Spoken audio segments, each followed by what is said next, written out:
Hello everyone, welcome to yet another Celeste movement guide. Yes, I know there are already a lot of movement tech guides out there. If you're completely new, I recommend watching those first before this one, especially the mechanics video by Average Imposter. This video will be a bit more detailed and I'm gonna explain the nuances that most guides usually skip over. So yes, it's going to be technical, but I will only explain things that are relevant for real-time speedruns, so it's not going to be too complicated. I used to think learning the technical stuff is too hard and it's not worth it, but honestly it wasn't too bad if you learn something that's relevant. Also, don't be too caught up with remembering frames and a bunch of numbers. To start, it's better to try to understand how things work. Use it to solve your Celeste problems if you can, and just have fun with it. It's like learning physics, learning the concept of conservation of energy and seeing how everyday phenomena actually work is fun, and it's a good first step.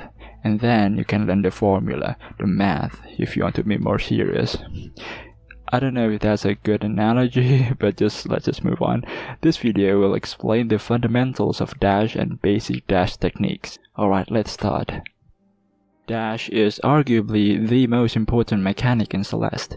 It looks simple. You press it, then Madeline gets a lot of speed in one direction for several frames. But in the span of those several frames, there's a bit more going on behind the scenes. Okay, so dashes last for 15 frames total, as represented by this diagram. The very first frame of a dash is very important.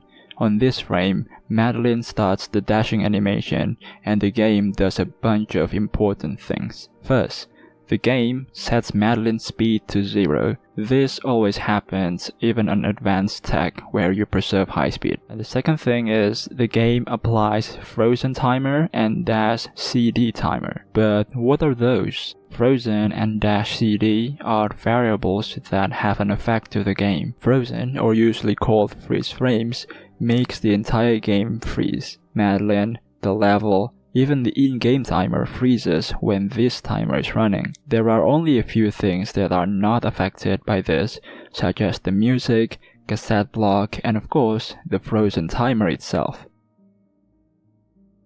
Dash CD, or usually called dash cooldown, makes Madeline unable to do a dash. So you have to wait until this timer runs out to be able to dash again. So what this frozen 3 means is that for the next 3 frames, you will get freeze frames. The next 3 frames are simple. They are freeze frames, so basically nothing's happening except the music and the frozen timer which starts counting down. On frame 5, the frozen timer is over and everything unfreezes, so the dash cooldown timer starts counting down and Madeline gets a lot of speed. The speed is set to 240 and it will stay the same until just before the dash ends. On frame 5 until frame 10, nothing special is going on. Madeline just keeps on moving with her dash, keeping that speed. On frame 11 until frame 15, or the last 5 frames of a dash, Madeline can regain her dash back if she's on the ground during any of those 5 frames. But regaining dash doesn't mean she can immediately dash again. Remember about dash cooldown? Yeah, so in order to do a dash, you must have a dash and you must not be in dash cooldown. They are separate things. The dash cooldown is over on frame 15, which is the last frame of a dash. So after that, then you can dash again. And yeah, that's the basic gist of how dashes work. Of course, there's a lot more about dash that I didn't explain, like dash direction, crouching, and especially how dash speed works. I will cover those in the future, but for now, at least you know the basics, which is very important. Hypers and supers are the most basic, but also the most important dash technique. To execute this tag, you simply have to jump during a dash, or in technical terms, you have to be in dash state. This is how we know that dashes last for 15 frames. So if you do a normal jump while on dash state, you will cancel the dash state and you will get a super or a hyper. Super gives you the same vertical speed as normal jump but with a horizontal speed of 260. Hyper gives half the vertical speed of a normal jump but with a much higher horizontal speed of 325. To do a super, you need to do a straight horizontal dash. But for a hyper, you also need a horizontal dash, but you also need to be crouched. There are several ways to get this crouch horizontal dash. The most common way is by doing a down diagonal dash on the ground. If you do down diagonal dash on the ground, the game will immediately change your dash into horizontal and make you crouch. The second most common way is by doing a demo dash. In the game, demo dash is called crouch dash because it just simply gives you a crouch dash no matter what directions you're pressing. So you don't need to press down diagonal to do hypers with demo dash. You can just press straight right or straight left. But you still need to be on the ground to do a hyper. And the least common way to get a crouch dash is by dashing into tiny gaps that will force you to crouch. So yeah, if you jump when Madeline is doing this crouch horizontal dash, you will get a hyper. The point is, if you're crouch, you will get a hyper. If you're not crouch, you will get a super. It's not determined by what directions you're pressing, it's determined by whether you're crouching or not. A very important thing about hypers and supers that everyone needs to know is getting your dash back while doing it. It's commonly known as extended hyper and extended super. As I explained previously, on the last 5 frames of a dash, you can get your dash back if you're on the ground. On those 5 frames, Madeline is still in dash state, so she can do a hyper or a super. That means you can get your dash back and do a hyper or super at the same time if you jump during the last 5 frames of a dash. So yes, this in-game tutorial isn't very accurate. The example on the left simply needs to press jump later to get her dash back. It's not a matter of height, it's a matter of timing. And yes, Wavedash isn't a special tech different from a hyper. It is a hyper. But calling it Wavedash is still useful because there's indeed some different things about Wavedash which I will explain next. So Wavedashes are just hypers in disguise. They are technically the same thing. However, Wavedash is still pretty unique because of how you started and its implications. To Wavedash, instead of starting the dash on the ground, you start it in the air. Down diagonal dashing has a special property which makes Madeline crouch and changes the down diagonal dash into a horizontal dash when she touched the ground. Hence, it works exactly like a hyper and all of the things we learned before still apply. So this example on the left just needed to jump later to get her dash back. An example on the right didn't get a wave dash because the dash state ended before she even touched the ground. Even though you can salvage one of these attempts, they're still pretty bad wave dash attempts. A good wave dash, or what the game wants you to do, is doing the down diagonal dash at a good height.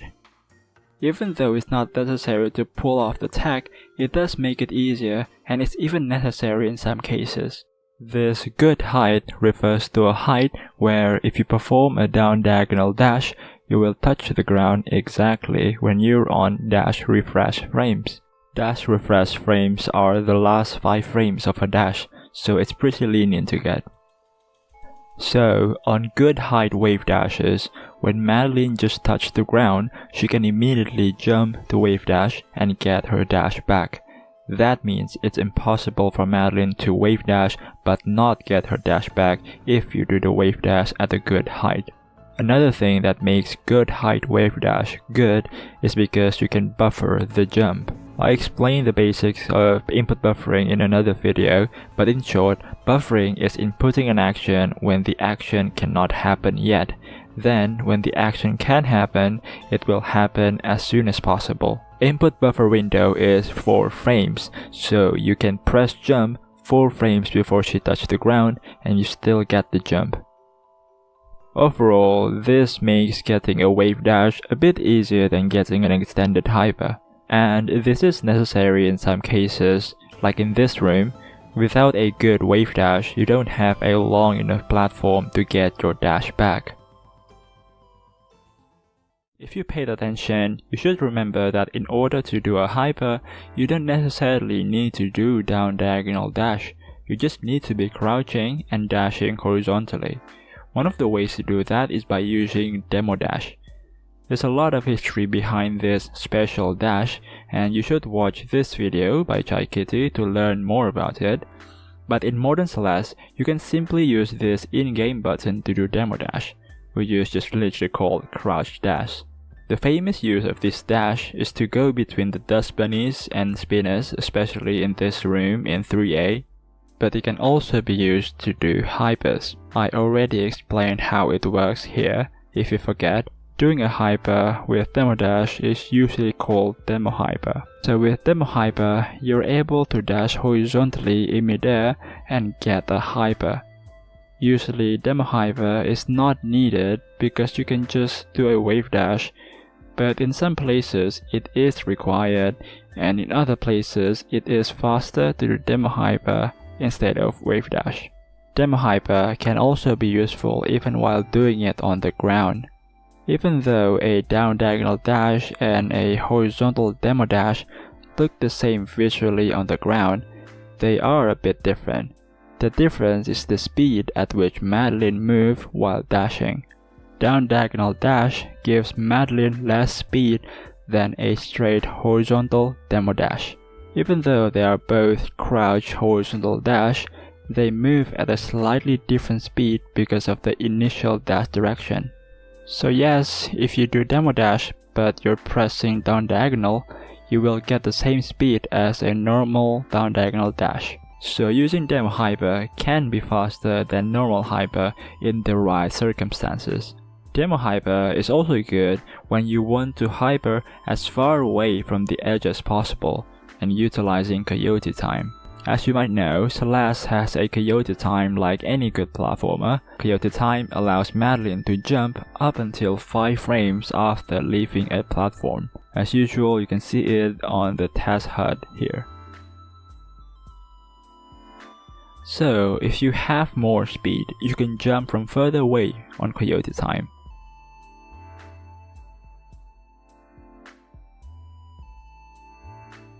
So, if you need to hyper as far away from the edge as possible, you should use demo hypers. But in some places, you don't want to do demo hypers. Because you get more speed with demo dash, you also need more space to extend your hyper. So, sometimes you don't have a long enough ground to extend or regain your dash with demo hypers. Like in this room, you cannot use demo dash to do extended hyper here. You have to use down diagonal dash.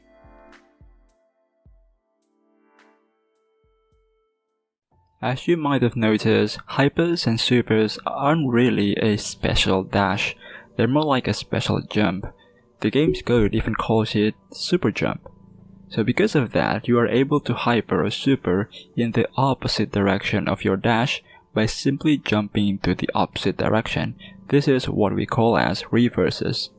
So just dash right and jump left, or dash left and jump right. It's very simple. The most common application of reverses is to extend your hyper or super when you have limited space by dashing into a wall. When learning this, some people struggle with the timing of the jump. Although you usually just need more practice, you should also keep in mind that the mechanics of how this works is the same as normal extended hypers and supers. I need to say that because there's a tip for these reverses that I've seen quite a lot of people give, which is to press jump when Madeline hits the wall. While this can help people learn the timing, and it's conveniently perfect for this 5A search skip, it's also obviously wrong and it's not really helpful if you're too close to the wall. So the best tip that I can give is just to learn how it actually works and practice the timing. It is the same timing as normal extended hypers and supers. And there is one more very important thing that you should know. Okay, so I will demonstrate it here. Look at the gameplay, but also look at the input display. So I was trying to do a reverse super, but it didn't work. Yeah, it looks weird, but if you look closely, you can see that I just got a normal super and not a reverse super. This is a pretty easy mistake to make. And this is caused by pressing jump before pressing the direction that you want to go. Madeline will jump to the direction she's facing, so you need to be facing on the correct direction first and then jump. Usually you can just press the direction and the jump both at the same time, but if you're having this problem, just make sure to press the direction that you want to go first before jumping. Reverses can also be useful even when there's no wall. Sometimes the spacing and the terrain just fit perfectly for a reverse wave dash or a mid-air reverse super, and it's also used a lot in more advanced stuff, so yeah, it's very important to learn. Hyperbhop is a really cool tech, and it made me realize how interesting Celeste movement can be. It's pretty simple. You just do a hyper, then do a normal jump. The jump preserves and adds a little bit of speed, so you can get a jump with speed similar to a hyper, but with the height of a normal jump. When doing hyperbhops, you will usually want to do a short instant hyper.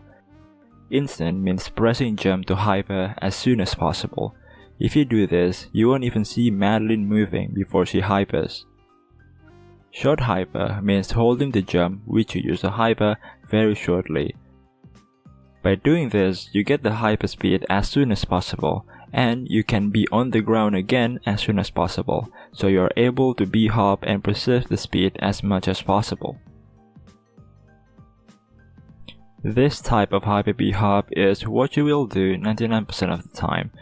It's used in so many places, so it's very important to learn. However, because hyperbhop is just a combination of hyper and jump, it can actually be quite nuanced. In some places, it's actually faster to not do instant hyper because you want to bhop from further away. And in some places, you don't want to do a short hyper or bhop immediately.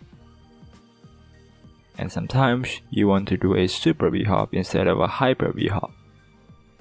So yeah, understanding the concept of hyperbhop really does open up a lot of possibilities. It's really cool. But you know what else is really cool? You.